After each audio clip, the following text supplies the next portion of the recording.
नमस्कार विद्यार्थियों, स्वागत है आपका अपने YouTube चैनल मैथ्स वाले सर पर। तो आज हम पढ़ेंगे अध्याय 11 जिसका नाम है पृष्ठीय क्षेत्रफल और आयतन। तो इसको पढ़ने से पहले हम थोड़ी सी बातों को रिकैप करेंगे यहाँ पे कि आपके पास द्विविमीय आकृति और त्रिविमीय आकृति क्या होती है। जैसा कि आप पिछली क्लास में सीखते आ रहे हो कि 2 डायमेंशनल भी बोला जाता है और 3 डायमेंशनल भी बोला जाता है, 2D और 3D आकृति को, या द्विविमीय या फिर इसको बोला जाता है त्रिविमीय। यानी कि दो विमाओं का उपयोग किया जाता है अगर हमें पोजीशन फाइंड आउट करनी है। ऐसी आकृति अगर किसी तल पे आप प्रदर्शित कर रहे हो तो दो विमाओं का उपयोग किया जाता है। और 3 डायमेंशनल आकृति वो आकृतियां होती है जिसमें 3 विमाओं का इस्तेमाल किया जाता है उनकी पोजीशन को प्रदर्शित करने के लिए या निर्देशित करने के लिए। कार्तीय तल में अगर हम बात करें तो चलो, अगर हम मोटे तौर पर बात करें कि 2 डायमेंशनल और 3 डायमेंशनल आकृति होती क्या है, तो आपके पास ऐसी आकृतियां जिनकी मोटाई नहीं होती, जैसे कि आपके पास ये वर्ग है। ये वर्ग है तो इसको क्या बोला जाएगा? 2 डायमेंशनल बोला जाएगा।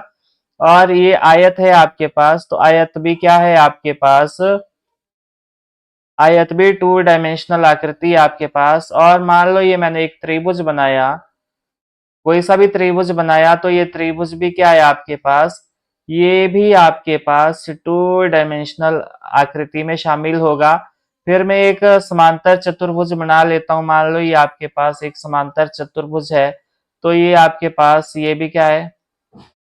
ये समांतर चतुर्भुज है आपके पास।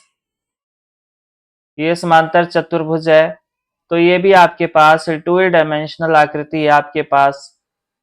ये मान लो ये एक वृत्त है, ये वृत्त है, तो वृत्त भी क्या है आपके पास? 2 डायमेंशनल आकृति है। इसके बारे में आप पिछली क्लासों में सीखते आए हो, परंतु मैं यहाँ पे आपको रिकैप करवा रहा हूँ कि एक्चुअल में होते क्या है। ये वृत्त हो गया आपके पास। फिर आप मान लो ये पतंग है आपके पास, पतंग भी क्या है आपके पास? पतंग भी आपके पास द्विविमीय आकृति है। तो यानी कि अगर हम मोटे तौर पर बात करें तो ऐसी आकृतियां जिनकी मोटाई नहीं होती आपके पास, तो वो क्या होगी आपके पास? द्विविमीय आकृति होगी। अब मान लो ये आपके पास घनाभ है, ये वाला घनाभ है। तो घनाभ में आपको दिख रहा है कि इसकी लेंथ भी है, ब्रेड्थ भी है। ब्रेड्थ मतलब चौड़ाई, ये चौड़ाई रहेगी इसकी। और ये आपके पास सॉरी, ये ऊंचाई रहेगी आपके पास। ये आपके पास ऊंचाई रहेगी, इसको ऊंचाई बोलेंगे आप। और ये आपके पास चौड़ाई रहेगी, चौड़ाई रहेगी जिसको बी से डिनोट करते हैं, ब्रेड्थ। और ये आपके पास लंबाई यानी कि लेंथ रहेगी आपके पास। तो जिसकी लंबाई, चौड़ाई और ऊंचाई होती है आपके पास, यानी कि कुल मिला के जो मोटी आकृति होगी आपके पास, वो क्या होगा आपके पास? 3 डायमेंशनल होगा। तो ये आपके पास 3 डायमेंशनल है। ये आपके पास घन है, तो ये भी आपके पास क्या है? 3 डायमेंशनल है। और ये शंकु है, शंकु भी क्या है आपके पास? 3 डायमेंशनल है। ये आपके पास बेलन है, और बेलन भी क्या है आपके पास? 3 डायमेंशनल आकृति है क्योंकि इसकी मोटाई है। इसी तरह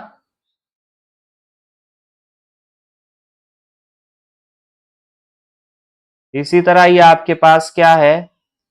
इसी तरह ये आपके पास गोला है।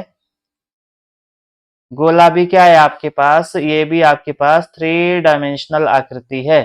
तो हमने अभी तक जाना कि 2 डायमेंशनल और 3 डायमेंशनल आकृति एक्चुअल में होती क्या है। अब आपके घर में एक सपोज करो घनाभ के आकार का एक कोई टैंक बना हुआ है, और टैंक के अंदर कितना पानी समा सकता है? अब इस टैंक के अंदर कितना पानी आ सकता है, तो ये कैसे पता चलेगा? इसकी लेंथ, ब्रेड्थ और ऊंचाई से, ऊंचाई को लेकर हम कैलकुलेशन करेंगे और कैलकुलेट करेंगे कि इसके अंदर कितना पानी समा सकता है। ये मान लो एक घनाभ के आकार का टैंक है, तो इसके अंदर जो पानी है वो कितना आ रहा है? पानी कितना आ रहा है, पानी की मात्रा कितनी है, इसको बोला जाता है, इसको बोला जाएगा टैंक का आयतन। आयतन है कि किसी वस्तु में कितनी किसी वस्तु में कितना पदार्थ समा सकता है आपके पास। मान लो आपके पास एक गिलास है, या आपके पास एक घन के आकार की टंकी या बेलनाकार टंकी है, उसके अंदर कितना पानी समा सकता है, या कोई भी द्रव है वो समा सकता है, वो क्या कहलाएगा, उस टैंक का या उस बेलन का या बेलनाकार टंकी का आयतन कहलाएगा। तो मुझे उम्मीद है आपको आयतन वाला कंसेप्ट समझ आया होगा। फॉर एग्जाम्पल, आपके पास अगर इस टैंक की बात करें, तो ये इसी टैंक की हम बात करेंगे, ये वाला जो आपके पास है घनाभ के आकार का टैंक जो इसकी बात हम कर रहे हैं। तो अगर इसको व्हाइट वॉश करना है तो कैसे करोगे व्हाइट वॉश? तो आपको पता है कि आप व्हाइट वॉश इस ऊपर वाले एरिया पे भी नहीं होगा, क्योंकि ये खाली रहेगा आपके पास, और नीचे बॉटम पे भी नहीं होगा, तो सिर्फ साइड वाले और बाहर वाले पोर्शन में होगा। तो ऐसे के लिए हम क्या निकालेंगे, पृष्ठीय क्षेत्रफल फाइंड आउट करेंगे। क्या निकालेंगे हम इसमें, पृष्ठीय क्षेत्रफल फाइंड आउट करेंगे। फॉर एग्जाम्पल आपको मैं यहाँ समझा देता हूं। मान लो ये आपके पास एक आयत है या वर्ग, मान लो ये आयत है आपके पास, इस आकृति ने कितना एरिया कवर करा है या कितना क्षेत्र घेरा है, वो क्या कहलाएगा, इस आकृति का क्षेत्रफल कहलाएगा। इस आकृति द्वारा घेरा गया जो तल है वो क्या कहलाएगा, इस आकृति का क्षेत्रफल कहलाएगा। तो इसी तरह तो हम इसका पृष्ठीय क्षेत्र, कौन सा पृष्ठीय क्षेत्रफल निकालेंगे, वक्र पृष्ठीय क्षेत्रफल, यानी कि इसमें ऊपर वाले दोनों जो ढक्कन है, ऊपर और नीचे वाले कंसीडर नहीं है, सिर्फ साइड वाली वॉल्स जो है वो कंसीडर की जा रही है। तो यहाँ पे हम निकालेंगे वक्र पृष्ठीय क्षेत्रफल। और मान लो अगर आपने इस पूरे टैंक को, या इस तरह का कोई बॉक्स है आपके पास, अभी इसको आप टैंक नहीं मानो, बॉक्स मानो, और इसमें आपको पूरे पोर्शन पे सफेदी करनी है या पेंट करना है, तो आप यहाँ पे क्या निकालोगे, संपूर्ण पृष्ठीय क्षेत्रफल। पृष्ठ का क्षेत्रफल निकालना मतलब इस पृष्ठ के जो तल है इसने कितना एरिया कवर करा है, तो वो क्या कहलाएगा, पृष्ठीय क्षेत्रफल कहलाएगा। तो यहाँ पे अगर हम बेलन की बात करें, तो बेलन में अगर आपके पास बेलनाकार टंकी है, मान लो इस तरह की, और इसमें आपको क्या व्हाइट वॉश करना है या पेंट करना है, सॉरी पेंट करना है, तो आप क्या निकालोगे इसका, अगर ऊपर वाला ढक्कन भी बंद है और नीचे भी आपको पेंट करना है, तो आप क्या निकालोगे इसका, संपूर्ण पृष्ठीय क्षेत्रफल निकालोगे। परंतु अगर आपके पास ये एक ड्रम मान लो इसको, और ऊपर और नीचे वाला ढक्कन आपने हटा दिया, इसका ऊपर ये वाला पोर्शन और ये वाला पोर्शन आपने अगर मान लो हटा दिया, जो मैंने ये शेड करा हुआ, तो आप क्या निकालोगे इसमें, वक्र पृष्ठीय क्षेत्रफल। अब वक्र पृष्ठीय क्षेत्रफल मतलब ये ऊपर वाले जो वक्र है बेलन में आपको दिख रहा होगा। अगर आप एक ड्रम की बात करें, तो ड्रम में ऊपर एक गोलाकार एक प्लेट लगी होती है और नीचे भी गोलाकार प्लेट लगी होती है। अगर आप उन दोनों प्लेट को हटा दो, तो आपके पास ये एक खोखला बेलन बच जाएगा। और अगर आप इसको यहां से चीर देते हो, बीच से काट देते हो ऐसे, तो आपके पास ये किस में कन्वर्ट हो जाता है, ये एक आयताकार शीट आपको प्राप्त होगी। अगर आप इस खोखले बेलन को काट देते हो, तो क्या होगा, आपको एक इस तरह की आयताकार शीट प्राप्त होगी, अगर खोखले बेलन की बात हम करते हैं तो। अब ये गोला है, जो गोले में भी आप देख पा रहे हो कि ये त्रिविमी आकृति है, क्योंकि इसकी मोटाई दिख रही है आपको। ये वृत्त है और ये गोला है। तो वृत्त और गोले में आपने कंफ्यूज नहीं होना है। वृत्त एक 2 डायमेंशनल आकृति है, और जो गोला है वो आपके पास 3 डायमेंशनल आकृति है। जैसे कि आपके पास वॉलीबॉल है, फुटबॉल है, उसको आप एक गोला कंसीडर कर सकते हो। और जो वृत्त है आपके पास, तो इसके लिए आप क्या करोगे, एक तार लोगे या पाइप का टुकड़ा लोगे और उसको गोल रिंग के रूप में रख सकते हो। जैसे कि आपके पास एक चूड़ी भी हो सकती है, एक तार की बनाई गई ऐसी रिंग भी हो सकती है। तो ये सारी हो सकती है आपके पास। तो मुझे उम्मीद है आपको ये रिकैप हुआ होगा, जो अभी तक आपने पिछली क्लास में पढ़ा था, वो अभी तक जो हमने यहाँ भी डिस्कस करा वो आपको रिकैप हो गया होगा। तो आगे बढ़ेंगे। अब आगे बढ़ने से पहले अगर आपने अभी तक चैनल को सब्सक्राइब नहीं किया है, तो चैनल को सब्सक्राइब जरूर करें, अपने दोस्तों के साथ शेयर करें, और अगर आपको मेरी वीडियो इन्फॉर्मेटिव लगती है तो लाइक और कमेंट करना ना भूले आप। तो चलो आगे बढ़ेंगे। आगे हम पृष्ठीय क्षेत्रफल और आयतन पे फोकस करेंगे। तो हमारे पास कुछ आकृति आपके जो सिलेबस में दे रखी है उनके बारे में डिस्कस करेंगे। वो है आपके पास शंकु है और गोला है और अर्धगोला है। इसके बारे में हम अभी डिस्कस करेंगे, इसके जो क्षेत्रफल और आयतन कैसे फाइंड आउट करेंगे वो हम देखेंगे। तो सबसे पहले हम बात करेंगे शंकु की। शंकु में अगर आप ध्यान से देखो तो ये आपके पास ये वाली जिसको मैंने एच से प्रदर्शित किया है, ये आपके पास एच क्या रहेगी यहाँ पे, एच यहाँ पे ऊंचाई रहेगी, एच यहाँ पे ऊंचाई रहेगी और एल आपके पास तिर्यक ऊंचाई रहेगी, ये आपके पास तिर्यक ऊंचाई रहेगी और जो आर है वो आपके पास त्रिज्या रहेगी। आर आपके पास एक त्रिज्या रहेगी, ये मैंने यहाँ पे लिख दिया है जो आपके पास यहाँ पे नोटेशन यूज हुई है। अब यहाँ पे आपने ध्यान देना है कि एक शंकु है और इसमें जो बॉटम वाला सरफेस दिख रहा है आपको, ये एक गोलाकार शीट है आपके पास और ये एक त्रिविमीय आकृति है। अब जैसे आपने कीप देखी है तो वो भी एक शंकु के आकार की होती है और जो चने वाला चने बेचता है या फिर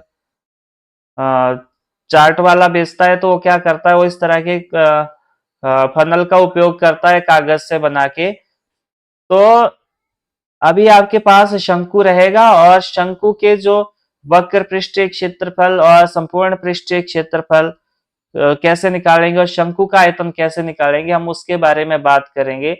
मान लो आपके पास इस तरह का शंकुआकार कोई है, कोई आपके पास बर्तन है और जिसकी ऊंचाई और आपके पास त्रिज्या दी है, तो आप इजीली उसका आयतन, उसका वक्र पृष्ठीय क्षेत्रफल और उसका संपूर्ण पृष्ठीय क्षेत्रफल आप फाइंड आउट कर सकते हैं।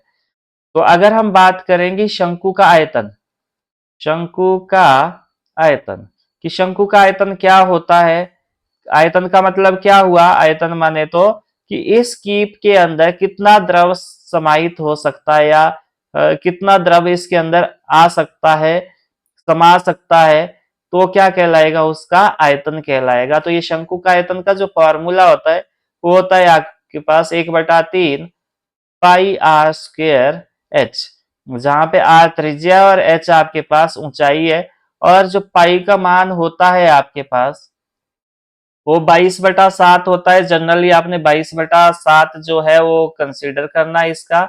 और जब तक आपको कहा ना जाए, अगर वहां पे 3.14 बोला है तो आपने 3.14 यूज करना है। अदरवाइज अगर कुछ नहीं बोला है आपको तो आपने पाई का वैल्यू हमेशा ही 22/7 लेना है। तो ये रहेगा आपके पास शंकु का आयतन। और अगर हम बात करेंगे शंकु का वक्र पृष्ठीय क्षेत्रफल, शंकु का वक्र पृष्ठीय क्षेत्रफल। अब वक्र पृष्ठीय क्षेत्रफल क्या होता है, तो जैसे मैंने आपको अभी थोड़ी देर पहले बताया था, अगर आप इसका ये गोलाकार शीट है इसको हटा देते हो तो जो वापस बचेगा आपके पास, अगर मान लो ये खुला ही है ऊपर से, तो आपको क्या करना पड़ेगा, वक्र पृष्ठीय क्षेत्रफल निकालना पड़ेगा और इसका फॉर्मूला रहेगा पाई आर एल।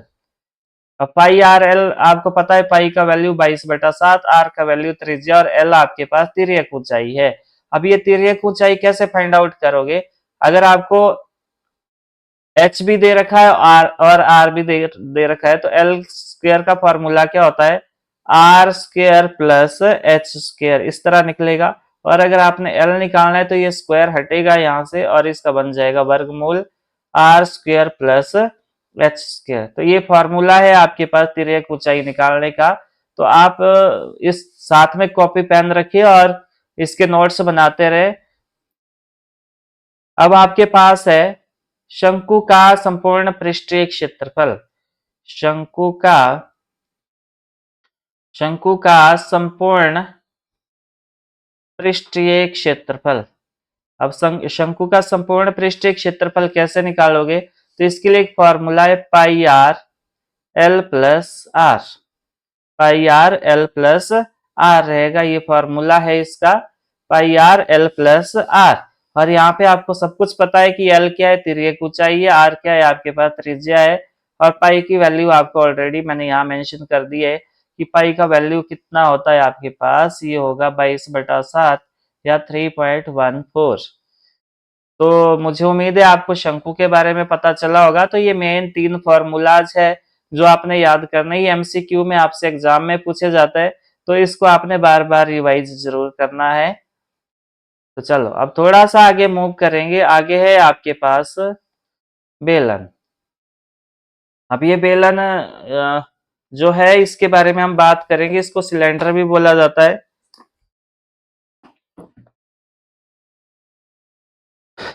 तो इसमें हम बात करेंगे, आपको दिख रहा है कि आर त्रिज्या है और एच इसकी ऊंचाई है। एच इसकी ऊंचाई है। तो सबसे पहले हम बात करेंगे बेलन के आयतन की।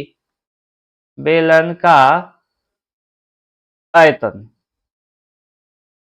तो बेलन का आयतन का फॉर्मूला क्या होता है आपके पास? ये होता है पाई आर स्क्वायर एच। जहां पे आपको पता है आर क्या है, त्रिज्या है। आर आपके पास त्रिज्या है और एच क्या है आपके पास? एच आपके पास ऊंचाई है। और आपके पास पाई का वैल्यू कितना है? 22/7, या आप इसको लोगे 3.14, जो क्वेश्चन में बोला होगा। अदरवाइज आपने 22/7 ही लेना है। अब हम बात करेंगे बेलन का वक्र पृष्ठीय क्षेत्रफल। बेलन का वक्र पृष्ठीय क्षेत्रफल। वक्र पृष्ठीय क्षेत्रफल। तो वक्र पृष्ठीय क्षेत्रफल क्या होता है? अगर ये दोनों शीटें आप हटा दो यहां से, अगर इसकी दोनों शीटें, ये जो वृत्ताकार शीट है, दोनों हटा दो यहां से, तो ये क्या मिलेगा आपको? जो इसके अलावा जो बचेगा वो बचेगा आपके पास एक खोखला बेलन। और हम निकालेंगे बेलन का वक्र पृष्ठीय क्षेत्रफल, जो क्या होता है फॉर्मूला? 2πr h होता है आपके पास। 2πr h। पाई की वैल्यू 22/7, आर आपके पास त्रिज्या और h आपके पास ऊंचाई। तो इसी तरह बेलन का संपूर्ण पृष्ठीय क्षेत्रफल। बेलन का संपूर्ण पृष्ठीय क्षेत्रफल क्या होगा? संपूर्ण पृष्ठीय क्षेत्रफल। अब संपूर्ण पृष्ठीय क्षेत्रफल क्या होता है आपके पास? अगर मान लो ये जो मैंने शेड करा हुआ पोर्शन, ये भी नहीं हटाया आपने, तो और इसके ऊपर, ये ऊपर से भी बंद है और नीचे से भी बंद है, तो आपको क्या निकालना पड़ेगा? बेलन का संपूर्ण पृष्ठीय क्षेत्रफल। और उसका फॉर्मूला होता है 2πr h+r। यहाँ पे फॉर्मूला क्या होगा? 2πr h+r। अच्छा, अब हम बात करेंगे थोड़ी सी और। अगर मान लो कि आपके पास ये बेलन है और इसका ये खोखला बेलन है, मान लो ये ऊपर और नीचे वाला पोर्शन हटा रखा है, तो आपके पास अगर इसको आप बीच से काट देते हो तो क्या बनेगा? आपके पास एक आयत बनेगा। क्या बनेगा? आयत बनेगा। अब थोड़ी सी और बात कर लेते हैं। अगर मैं इसी ऊंचाई का आपके पास एक शंकु ले लेता हूं, इसी ऊंचाई का मैंने क्या किया? एक शंकु लिया। सेम ऊंचाई है यहाँ पे,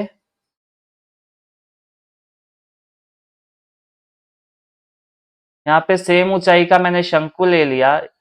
तो इनके आयतन में क्या फर्क रहेगा? कितना फर्क रहेगा? अभी आपने अगर देखा होगा तो जो आपके पास शंकु था उसका आयतन था 1/3 पाई आर स्क्वेयर एच। और इसका आयतन क्या था आपके पास? इसका आयतन था आपके पास पाई आर स्क्वेयर एच। अगर दोनों की हाइट सेम है, शंकु और बेलन की हाइट सेम है, तो आपके पास जो इनके आयतन में है वो क्या डिफरेंस रहेगा?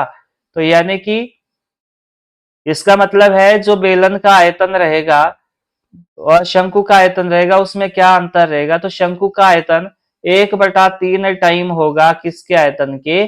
शंकु बेलन के आयतन के। मतलब जितना बेलन का आयतन होगा उसका 1/3 क्या होगा आपके पास? ये होगा आपके पास शंकु का आयतन। फॉर एग्जाम्पल, अगर इसका आयतन 99 सेंटीमीटर क्यूब है तो इसका आयतन कितना रहेगा? 33 सेंटीमीटर क्यूब रहेगा। यानी कि ये 1/3 रह जाएगा इसके। तो अगर आप बात करें कि अगर आपने इस शंकु से पानी भरना है इसमें, तो कितने शंकु में भरेगा? ये कितने शंकु गिराने पड़ेंगे इस बेलन के अंदर ताकि ये पूरा पूरा भर जाए? तो 3 शंकु का आयतन आपको इसमें डालना पड़ेगा, तभी ये बेलन पूरी तरह से भरेगा। तो चलो, मुझे उम्मीद है आपको समझ आया होगा। अगर आपको मेरी वीडियो इन्फॉर्मेटिव लग रही है तो लाइक शेयर कमेंट करना ना भूले। तो अगला है आपके पास, ये है गोला। गोले को आप क्या बोलते हो? स्फीयर भी बोलते हैं। गोले को क्या बोलेंगे? स्फीयर बोलेंगे। तो अब हम देखेंगे कि गोले का आयतन कितना होता है। अब गोला वैसे भी त्रिविमीय आकृति है, तो गोले का आयतन क्या होगा वो देखेंगे हम अब। तो चलो, गोले का आयतन क्या होता है? 4/3 पाई आर क्यूब। तो उससे पहले हम बात करेंगे, शायद आपके पास इसमें आयतन होगा नहीं आपके सिलेबस में, पर फिर भी हम लिख लेते हैं। अच्छा, अब हम बात करेंगे गोले का आयतन। गोले का आयतन, तो गोले का आयतन क्या होगा? अगर मान लो ये इस तरह का है, गोलाकार है, तो इसका आयतन कितना रहेगा? ये रहेगा 4/3 पाई आर क्यूब, जहां पे आर क्या है? त्रिज्या, और पाई का वैल्यू कितना है? 22/7 है। तो ये हो गया आपके पास गोले का आयतन। अब बात करेंगे गोले का पृष्ठीय क्षेत्रफल। गोले का पृष्ठीय क्षेत्रफल, तो गोले का पृष्ठीय क्षेत्रफल क्या होता है? 4πr²। तो गोले का पृष्ठीय क्षेत्रफल क्या हो गया? 4πr²। तो ये आपको समझ आया होगा। इसको आपने याद करना है, अपनी कॉपी पे अच्छे से लिखना है। अच्छा, तो ये थी गोले की बात। अब अगर इस गोले को आप बीच से काट दो तो क्या बनेगा? आपके पास अर्धगोला बनेगा। केंद्र से काट लो, जैसे आपको ये दिख रहा है, तो आपके पास क्या बनेगा? अर्धगोला। तो अब हम बात करेंगे कि अर्धगोले का क्षेत्र आयतन क्या होता है। अर्धगोले का आयतन, अर्धगोले का आयतन क्या होता है? आपके पास जो गोले का आयतन है उसको आधा कर दो, तो ये रहेगा 2/3 पाई आर क्यूब, जहां पे पाई की वैल्यू क्या है? 22/7 है। और आर आपके पास क्या है? आर है आपके पास त्रिज्या है। अब क्या रहेगा? अर्धगोले का वक्र पृष्ठीय क्षेत्रफल। अर्धगोले का वक्र पृष्ठीय क्षेत्रफल। अब आपको ये लग रहा होगा कि हमने वहां पे गोले में वक्र पृष्ठीय क्षेत्रफल की बात तो करी नहीं, तो आपको दिख रहा होगा कि गोला जो पूरी तरह से बंद होता है, इस तरह खुला नहीं होता है जैसे यहाँ पे ये है। तो अर्धगोले का पृष्ठीय क्षेत्रफल तो ये रहेगा 2πr²। और अर्धगोले का संपूर्ण पृष्ठीय क्षेत्रफल, अर्धगोले का कुल पृष्ठीय क्षेत्रफल भी बोलते हैं जिसको, कुल पृष्ठीय क्षेत्रफल, तो क्या रहेगा? ये 3πr²। तो ये है आपके पास, आपके सिलेबस में इतना ही है। एक तो शंकु है, और गोला है, अर्धगोला है आपके पास। तो इन्हीं ये सारे फॉर्मूले आपने अच्छे से अपनी नोटबुक पर नोट करने हैं, रिवाइज करने हैं। जब हम प्रश्नावली हल करेंगे तो उसमें ये हेल्पफुल रहेंगे आपके लिए, और जो एमसीक्यू आएंगे वो उसमें भी ये इन्वॉल्व होती है सारी चीजें, तो आपने अच्छे से इसको रिवाइज करना है। तो ये है, ये था आपके पास अर्धगोला, गोला और शंकु। तो इससे रिलेटेड जब हम प्रॉब्लम सॉल्व करेंगे तो उसके लिए सारी बातें आपको याद होनी चाहिए। और एक चीज और, कि जब आप आयतन निकालोगे, आयतन जब आप फाइंड आउट करोगे, तो जो उसके यूनिट रहेंगे तो उसका क्या रहेगा? क्यूब रहेगा, यानी कि घन इकाई रहेगा, या इसको आप क्या बोल सकते हो? घन इकाई। इकाई माने तो इकाई में क्या चीजें शामिल होती है? इकाई होती है आपके पास, इकाई में क्या है? सेंटीमीटर है, किलोमीटर है, मीटर है, या कुछ भी है। ये सारी चीजें आपके पास क्या रहती है? मिलीमीटर है। ये सारी क्या रहेंगे? यूनिट रहेंगे। तो जिसमें भी आपके पास क्षेत्र आयतन आएगा वो उसका क्या रहेगा? क्यूब रहेगा, यानी कि ये सारे क्या है? यूनिट है आपके पास, यानी कि ये इकाइयां हैं सारी। ये क्या है आपके पास? यूनिट है, या इसको क्या बोलेंगे? इकाई बोलेंगे। तो यूनिट का क्या रहेगा? क्यूब रहेगा, जो आपको याद रखने की जरूरत है। और दूसरा रहेगा क्षेत्रफल, चाहे वो वक्र पृष्ठीय क्षेत्रफल है चाहे संपूर्ण पृष्ठीय क्षेत्रफल है, तो उसमें यूनिट का क्या रहेगा, स्क्वायर रहेगा। ये सारी बातें आपने पिछली क्लास में सीखी है, और जिसको क्या बोला जाता है, वर्ग इकाई। क्या बोला जाता है इसको, वर्ग इकाई। तो ये आपने सारी बातें नोट करनी है अपनी नोटबुक पर, और अच्छे से समझना है, फॉर्मूलाज को याद करना है। और अगर आपको कोई भी डाउट है मैथमेटिक्स से रिलेटेड तो आप मुझे कमेंट बॉक्स में जरूर पूछे, फिर हम मिलके उस का समाधान ढूंढने का प्रयास करेंगे। तो ये आपके पास थ्योरी वाला पोर्शन था, इंट्रोडक्शन वाला पार्ट था। अगर इसमें भी कोई आपको समस्या रहे तो आपने मुझे जरूर बताना है।